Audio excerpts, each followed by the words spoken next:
this course was introduced as a required MBA course in the first year curriculum back in 2004, and it was voted on by the entire faculty.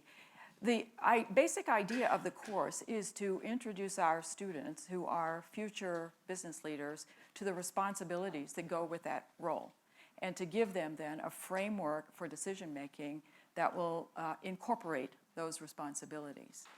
So the course is actually quite simple. It's based on a few simple premises. The first one is that as business leaders, you do have responsibilities for the company and to your various constituencies that we've been talking about, your shareholders, customers, employees, society, and so on.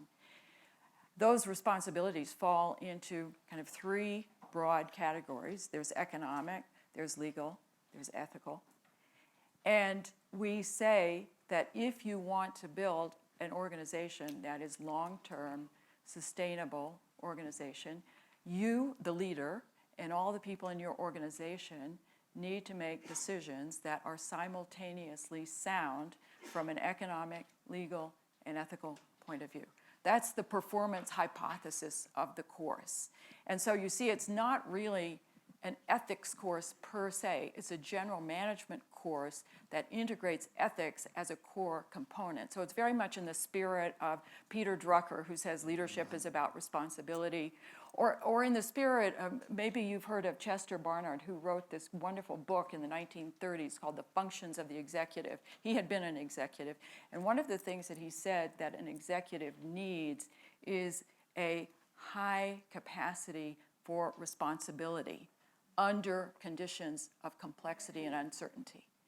And so the course is set up to try to make ethics an integral part of decision making through complex situations where you have conflicting responsibilities. So day after day after day, you get a tough decision that comes from the real world. An executive or a middle manager, somebody had to make this decision where you've got a conflict between what you owe to one stakeholder versus another. So for example, you might get some information that suggests, doesn't prove, suggests that maybe my product has an environmental or safety issue. I don't know, maybe.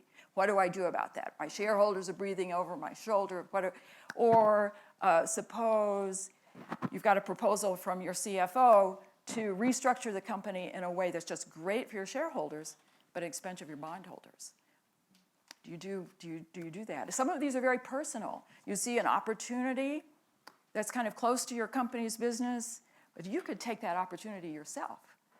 Do you owe it to the company? Can you take it yourself? So day after day after day, we go through these. We apply this analytical framework on the theory that practice is what you need. Just the way you learn a framework in strategy or another course every day, you apply it so that you internalize it. And it's a very simple framework, but every case is very, very, very complicated. And through the course of this, we try to develop what I talked about earlier about these competencies. Like, it's not just, yes, I'm a trustworthy person. It's like, how do I lead a discussion of a very controversial, difficult issue with a group of my executives? Well, how do I deal with misconduct? How do I communicate about this topic? Because a lot of executives are very uncomfortable in this space. And they've said to me, this is out of my comfort zone. Right? So these are things that we try to teach on the notion that these are the competencies that you need in order to build a responsible organization. So and these are things that many faculty have been involved in doing this, but it's all been drawn from practice, but it's informed by theory from many, many different fields. So that's the approach we've taken. We can't prove that it works, but we do have students who come back later and say, you know, I've been having some difficult decisions, but this framework's very helpful. We've used this framework in our executive ed too, and they say it just helps to organize the world. So if you're making a decision and you're running it through these different filters and it just doesn't cut the mustard, then you need to go back to the drawing board and come back. And so it forces creativity and innovation too. Again, people don't think of ethics and innovation, but it can be a forcing mechanism to force us to think in new ways.